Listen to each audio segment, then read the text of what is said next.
Keçemeyeceğiz. Acayip bir taşın üstünde dur kurusun da. Bir de ben şekilde seçler. Çekilir. Gel. Çek. Dur ben bunları çekeyim şöyle otur.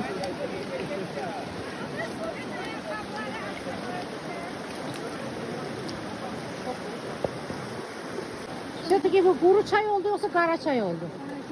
Soyuk çay oldu. Soyuk çay.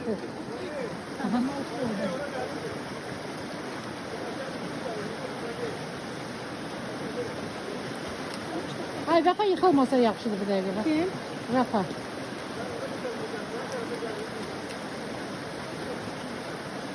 Bunu 100 dəfə deyirəm, uşağın özü üstünü daşısın uşaq.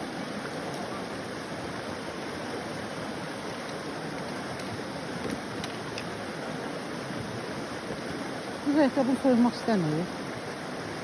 Bir defa Bu kız ayakkabını çıkartmasa ne ter yiyecek? peki suya girecek bunu. Az ayakkabını çıkart.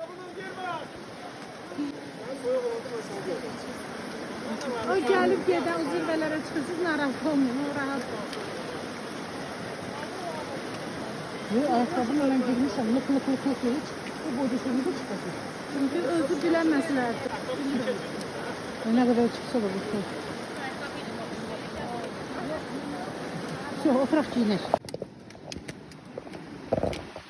Hoppa. İşte ayakkabıların yüzünü. Ayakkabı giyinenleri çəkirəm.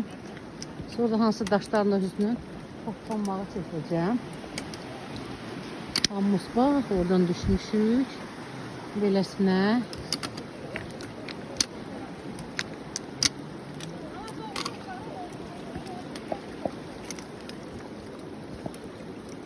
Qumu qaradır da, qara çayına görə deyil.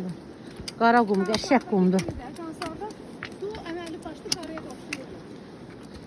Kumu qara olduğuna göre. Getdik. Gəlsinlər bir kölgədə gözləyərik. Günün altında niyə yanırıq?